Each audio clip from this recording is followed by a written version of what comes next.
Hello everyone, welcome to my class. Students, आज हम अपनी 4th यूनिट स्टार्ट करने जा रहे हैं।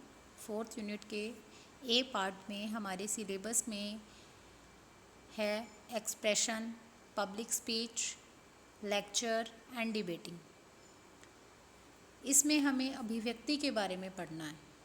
अभिव्यक्ति के कॉन्सेप्ट को पढ़ेंगे और अभिव्यक्ति के अंतर्गत ही हमें जन भाषण क्या होता है, पब्लिक स्पीच क्या होती है, किन किन बातों का ध्यान रखा जाता है पब्लिक स्पीच के दौरान अपने आप को अभिव्यक्त करते हुए, और इसी के साथ ही लेक्चर और डिबेटिंग यानी व्याख्यान और वाद विवाद के अंतर्गत किस तरह से हम अपने आप को अभिव्यक्त कर सकते हैं, इसकी बात यहाँ पे इस टॉपिक में हमारे द्वारा की जाएगी। तो स्टूडेंट्स, आज की क्लास में सबसे पहले हम कॉन्सेप्ट ऑफ एक्सप्रेशन पढ़ेंगे कि एक्सप्रेशन का कॉन्सेप्ट क्या है, इसकी अवधारणा क्या है, अभिव्यक्ति होती क्या है। तो चलिए इसे स्टार्ट करते हैं। अभिव्यक्ति व्यक्ति अपने भावों को संकेतों, ध्वनियों, क्रियाओं और बोली द्वारा व्यक्त करता है। यह बोली व्यवस्थित होकर भाषा का रूप ले लेती है। हम सभी को पता है, हम अपने विचारों को, अपने मन की जो भावनाएं हैं उनको विभिन्न संकेतों के माध्यम से, ध्वनियों के माध्यम से, क्रियाओं के माध्यम से या सबसे इम्पोर्टेंट बोली के माध्यम से हम अभिव्यक्त करते हैं इन्हें।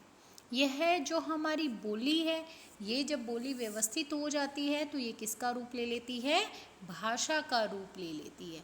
क्योंकि हमने लास्ट हमारी जो क्लासेस हैं उनमें बात की है कि बोली का कोई फिक्स्ड, जिसे हम कह सकते हैं सुसंगठित कह सकते हैं, व्याकरण नहीं होता, लेकिन भाषा का एक व्याकरण होता है ना। तो बोली और भाषा में जहाँ पे हमने अंतर किया था वहाँ पे हम इसके बारे में जानकारी ले चुके हैं।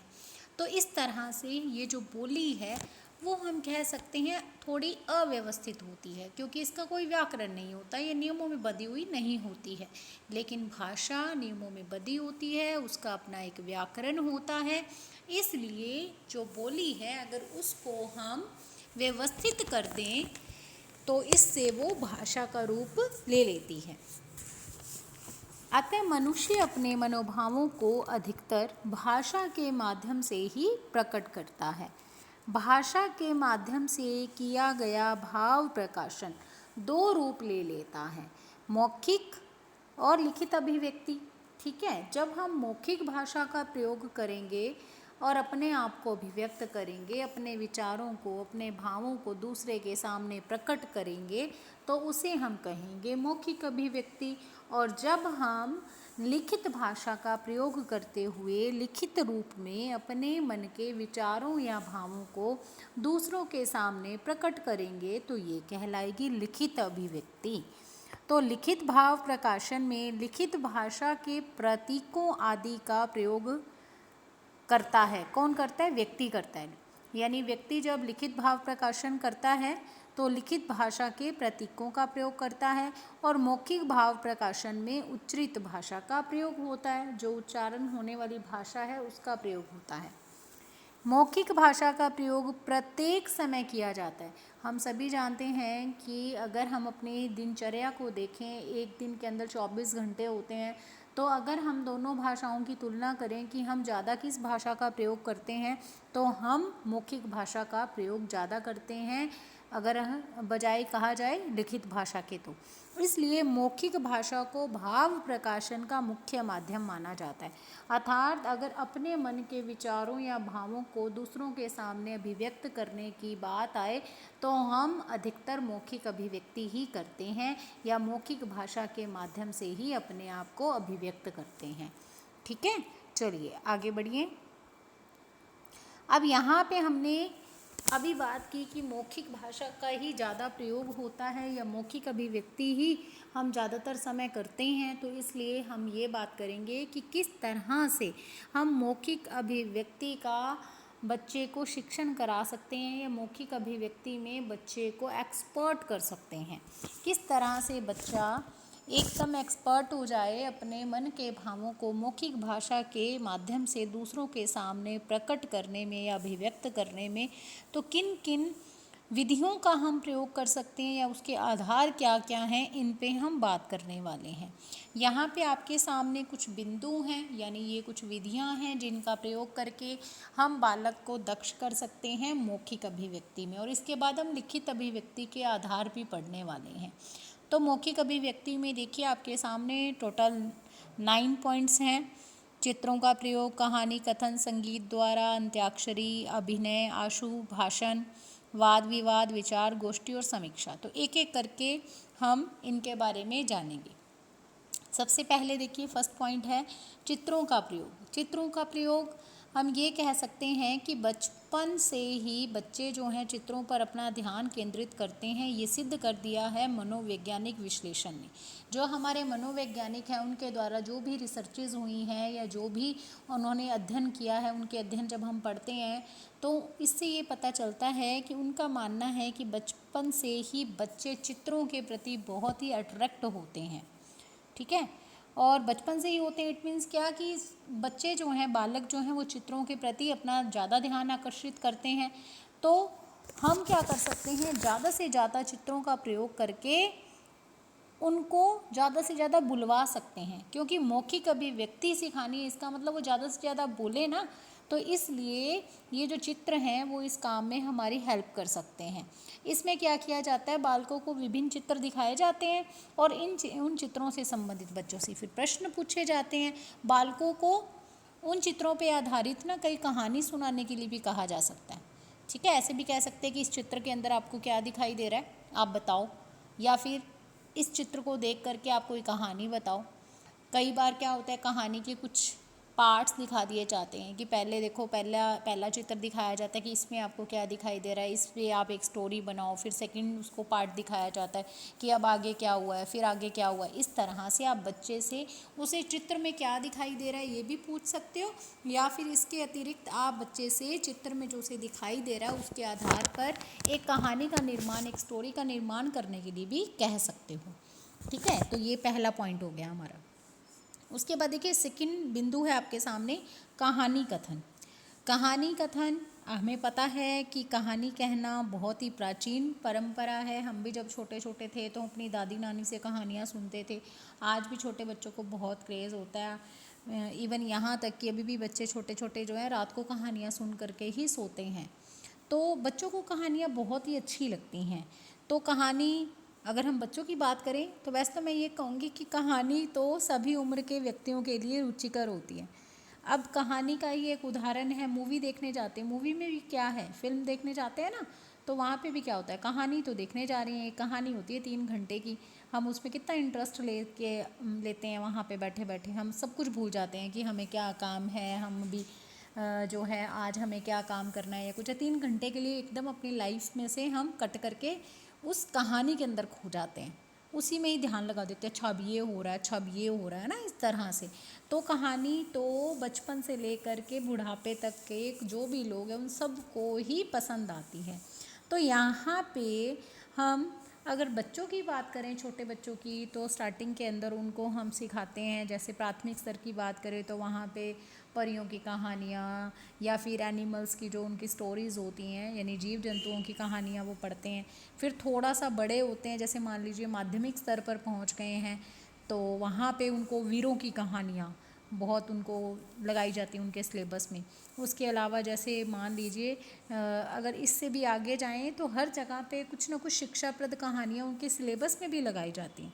ठीक है, तो कहानी क्या है, मौखिक अभिव्यक्ति का एक बहुत ही अच्छा साधन है। इसके द्वारा मौखिक अभिव्यक्ति को प्रभावशाली बनाया जा सकता है। तो हम कैसे इसका यूज़ कर सकते हैं, हम क्या करें, बच्चे को कहानी जो है वो सुना दी और फिर कहें कि अब आप कहानी सुनाओ, या तो वही सुनाओ या फिर उससे मिलती जुलती कोई कहानी सुना दो। या इसके अलावा क्या हो सकता है, इसके अलावा आप बच्चे को आधी कहानी सुना दो और बच्चे को बोलो कि अब वो आगे के पार्ट को सुनाए, तो वो अपनी कल्पना शक्ति के आधार पर आगे की कहानी आपको सुनाएगा या क्लास में सुनाएगा। या फिर आप उसके सामने कोई रूपरेखा बता दो, पॉइंट्स बता दो कि इन पॉइंट्स का यूज़ करके आप कहानी का निर्माण करो, तो ये भी हो सकता है। तो इस तरह से विभिन्न प्रकार हैं, विभिन्न तरीके हैं जिनकी सहायता से हम बच्चों को कहानी के माध्यम से मौखिक अभिव्यक्ति में दक्ष बना सकते हैं। उसके बाद देखिए तीसरा बिंदु है आपके सामने संगीत द्वारा। तो गीत गाना आपको पता है एक ऐसी क्रिया है जो किसी भी उम्र के व्यक्ति को अच्छी लगती है। ये ऐसी क्रिया है, सब इसमें इंटरेस्ट लेते हैं। जब भी हम बहुत ज़्यादा खुश होते हैं या दुखी होते हैं, इवन यहाँ तक कि देखो आपका मूड ख़राब होता है, आप एक आध सॉन्ग सुनते हो और उसके बाद जो आपका मूड सही हो जाता है ना, उस डिप्रेस्ड जो सिचुएशन है उससे आप बाहर आ जाते हो। तो इस तरह से संगीत जो है वो बहुत ही एक अच्छी क्रिया है जिसके प्रति सब में रुचि होती है। तो हम क्या कर सकते हैं, संगीत के द्वारा भी अपने भावों को बच्चों को कह सकते हैं कि वो अपने आप को अभिव्यक्त कर सकते हैं। अब बहुत सारे ऐसे बच्चे होते हैं जिनको संगीत सुनना या फिर सुनाना बहुत ही अच्छा लगता है, तो उसके माध्यम से भी बच्चे क्या कर सकते हैं, अपनी मौखिक अभिव्यक्ति कर सकते हैं, अपने मन की बात को आपके सामने या दूसरों के सामने रख सकते हैं। अब यहाँ पे एक चीज़ का ध्यान रखा जाना चाहिए शिक्षक के द्वारा कि जो संगीत है जिसका वो चुनाव करें बच्चों को सिखाने के लिए, जो भी सॉन्ग है संगीत है उसका चुनाव करते समय बालक की आयु का, योग्यता का, उसके स्तर का ध्यान रखना चाहिए। ठीक है। उसके बाद देखिए नेक्स्ट है अंत्याक्षरी। अंत्याक्षरी में क्या होता है कि इसमें जो प्रतिभागी होते हैं, जो पार्टिसिपेट्स होते हैं, उनको दो भागों में या हम कह सकते हैं दो ग्रुप्स में डिवाइड कर दिया जाता है और फिर प्रत्येक पक्ष क्या करता है, जो भी है कोई एक अक्षर से प्रारंभ होने वाला कोई पद है या पद्यांश बोलता है। ठीक है, मतलब कोई भी सॉन्ग भी हो सकता है, कोई कविता भी हो सकती है, कोई वर्ड भी हो सकता है। और फिर दूसरे जहाँ पे वो उनका पहले पक्ष की जो सॉन्ग है वो ख़त्म होता है, वहाँ से ही दूसरे पक्ष को उसी अक्षर को पकड़ के, उसी वर्ण को पकड़ करके और फिर आगे बढ़ना होता है। तो इस तरह से ये अंत्याक्षरी भी बहुत ही एक अच्छा तरीका है जिससे कि बच्चे का शब्द उच्चारण शुद्ध हो सकता है और इसी के साथ ही वो मौखिक अभिव्यक्ति में भी कुशल हो सकता है। अब देखो गेम के अंदर सबसे अच्छी बात ये है इसकी कि इससे बच्चे की हिचक दूर होगी, वो सबके सामने झिझकेगा नहीं बल्कि अच्छे से अपने आप को अभिव्यक्त कर पाएगा, जो भी उसकी प्रेजेंटेशन है वो दे पाएगा। उसके बाद देखिए नेक्स्ट बिंदु है आपके सामने अभिनय। तो अभिनय के माध्यम से भी बच्चा मौखिक अभिव्यक्ति में दक्ष हो सकता है। अब आपने इसको करवाना कैसे है, इसमें आपने बालकों को विभिन्न पात्रों के संवाद बांट देने हैं, यानी डायलॉग्स दे देने हैं। जैसे आप नाटक करवा दो बच्चों को वहाँ पे क्लास के अंदर प्ले, और उस नाटक को प्ले करते समय बच्चे जो हैं विभिन्न पात्रों का रोल निभाएंगे, भूमिका निभाएंगे, उनको अपने अपने आपने डायलॉग्स बांट देने हैं कि आपने ये डायलॉग्स बोलने, आप ये बने हो, आप ये बने हो। तो इसकी उन्होंने अच्छे से तैयारी अगर कर ली, संवादों को सामने बोलना सीख लिया, तो इससे उनकी मौखिक अभिव्यक्ति अच्छी हो जाएगी और साथ में इसी के उनका उच्चारण भी कैसा हो जाएगा, शुद्ध हो जाएगा। और छोटी कक्षाओं में इसका बहुत ही महत्वपूर्ण रोल है। अगर आप छोटे बच्चों को ये करवाते हो तो उनको बहुत इंटरेस्ट आएगा और ये उनके लिए बहुत ही लाभदायक भी रहेगा। इसके बाद देखिए नेक्स्ट है आशु भाषण प्रतियोगिता। ये आशु भाषण क्या होता है, आशु भाषण आपने देखा होगा कि एक स्टेज पर जैसे ऑर्गेनाइज़ किया जाता है या जहाँ भी इसको क्लास के अंदर ऑर्गेनाइज़ किया जा रहा है, तो वहाँ पे छोटी छोटी सी स्लिप्स रखी जाती हैं। बच्चा आता है, उनमें से बाउल में से एक स्लिप उठाता है, उस स्लिप के ऊपर जो है हर एक स्लिप के ऊपर कोई ना कोई टॉपिक लिखा होता है, जो भी वर्ड लिखा होता है उस पर उसको बोलना होता है, इंस्टेंट बोलना होता है। ठीक है, इंस्टेंट बोलना होता है। एक टॉपिक जो उस पर लिखा हुआ है, जो भी स्लिप उसके हाथ लगी है या उसने चूज़ की है, उसमें जो भी लिखा है, जो भी टॉपिक लिखा है, उस पर उस बच्चे को 2 से 5 मिनट तक बोलने के लिए कहा जाता है। और इसका एक उदाहरण मैं आपको दे देती हूँ। आप सभी ने जो है मूवी देखी होगी कुछ कुछ होता है, तो उसमें जो वो छोटी बच्ची होती है, अंजलि जिसका नाम होता है, वो आती है स्टेज पर और स्टेज पर आ कर के एक आशु भाषण प्रतियोगिता ही चल रही होती है, जिसमें वो बाउल में से एक पर्ची निकालती है जिस पे माँ लिखा होता है और उसको माँ के बारे में बोलना होता है। आई थिंक अब आपको याद आ गया होगा। तो यहाँ पे आशु भाषण प्रतियोगिता ये ही है। इसमें क्या होता है, जब 2 से 5 मिनट तक बच्चा इंस्टेंट जो भी टॉपिक उसकी पर्ची में लिखा हुआ है उसके बारे में बोलता है। तो ये भी क्या है, ये मौखिक अभिव्यक्ति तो है। इसके लिए उसके पास वर्ड्स होना बहुत ज़रूरी है और उसके बाद उसके पास एक चीज़ और होनी चाहिए और वो है आत्मविश्वास, कॉन्फिडेंस, कि वो उस टॉपिक पर इंस्टेंट, जो उसने कोई तैयारी नहीं की, बिना तैयारी के 2 से 5 मिनट अच्छे से उसको डिस्क्राइब कर सके। तो इससे अच्छी मौखिक अभिव्यक्ति में कुशलता लाने की और कोई मुझे लगता नहीं विधि हो सकती है। ठीक है, तो कल्पना शक्ति, चिंतन, इन सब का विकास होगा बच्चे में। तो आशु भाषण प्रतियोगिता भी एक बहुत ही अच्छा तरीका है बच्चे को मौखिक अभिव्यक्ति में दक्ष करने का। उसके बाद देखिए वाद विवाद।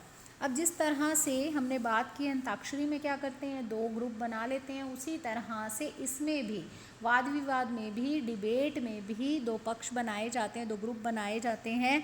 प्रत्येक पक्ष जो है, प्रत्येक ग्रुप जो है अपनी मौखिक अभिव्यक्ति करता है और उसके बाद जो विपक्ष है, यानी जो उनका एंटी ग्रुप है, वो फिर उनकी बात को काटने का प्रयास करता है। ये वाद विवाद है। और अभी आपने, जब हमने ये टॉपिक स्टार्ट किया था तो आपने देखा था डिबेटिंग, वाद विवाद भी हमारे सिलेबस में मेंशन है। इसी पॉइंट के अंतर्गत हमने पब्लिक स्पीच के बारे में पढ़ना है, हमने लेक्चर के बारे में पढ़ना है और हमने डिबेटिंग के बारे में भी पढ़ना है। तो वहाँ पे, यहाँ पे तो हम सिर्फ इसकी बात ही कर रहे हैं, वहाँ पे हम पूरी डिटेल में वाद विवाद को पढ़ने वाले हैं। तो यहाँ पे वाद विवाद प्रतियोगिता में क्या होगा कि जो भाग लेने वाले बालक हैं, वो एक जो टॉपिक उनको दिया गया है, जो निर्धारित है विषय, उस पर एक ग्रुप बोलेगा पक्ष,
अब इसमें बच्चे को बोलने का पूरी तरह से अवसर मिलता है, अपने आप को प्रकट करने का बच्चे को मौका मिलता है। अब देखिए नेक्स्ट है समीक्षा।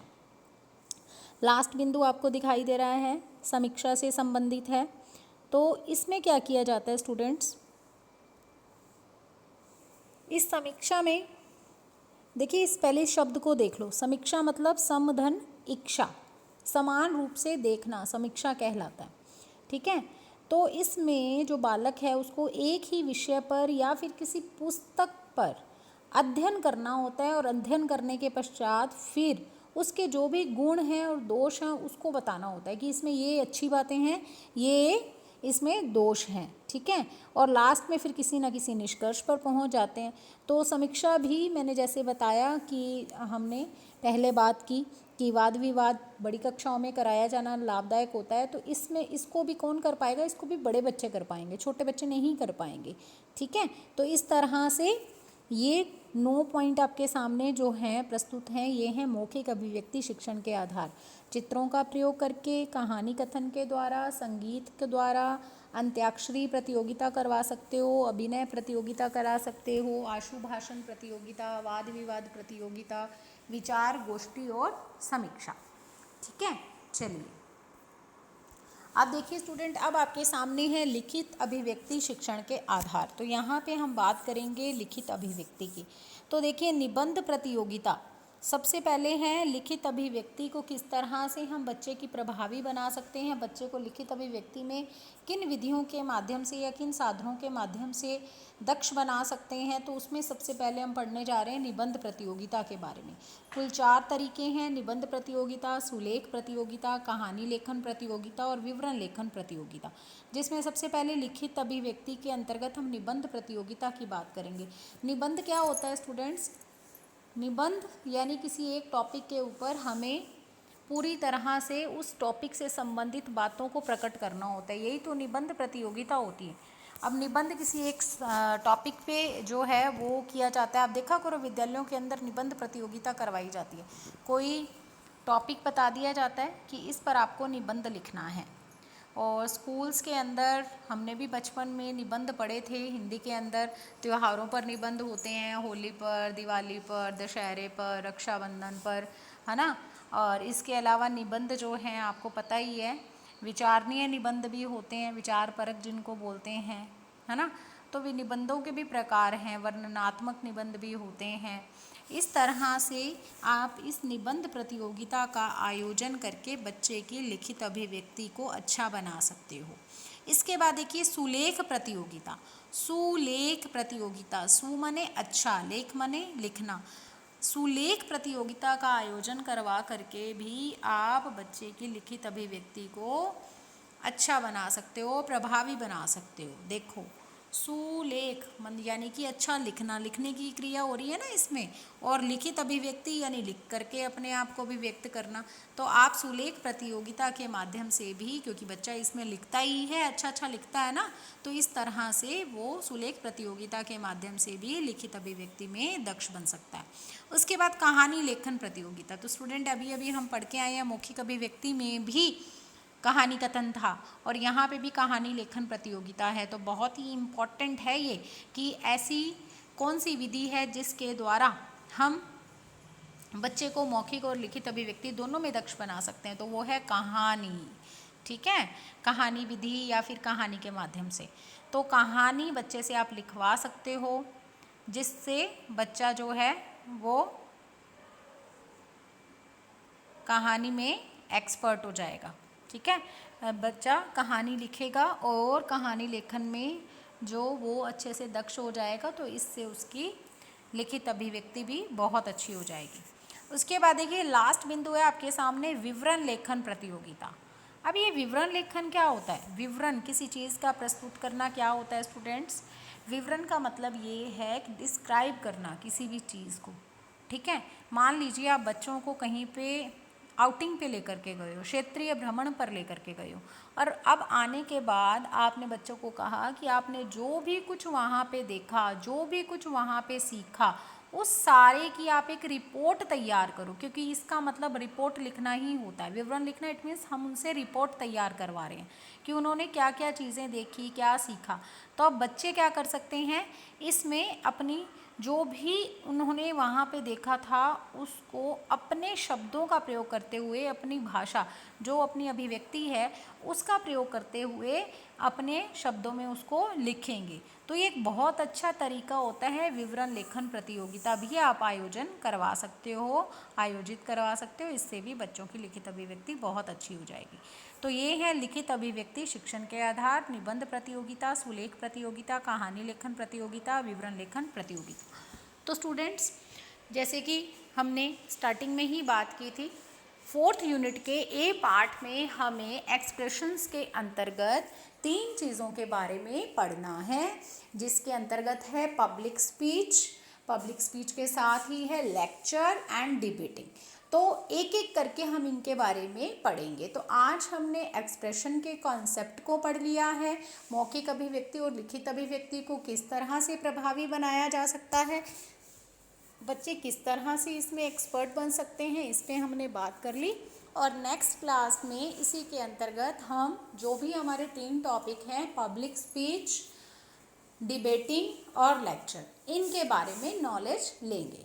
तो आज की क्लास स्टूडेंट्स यहीं पे समाप्त होती है। उम्मीद करती हूँ आपको मैंने जो भी बताया है वो आपको अच्छे से समझ में आया होगा।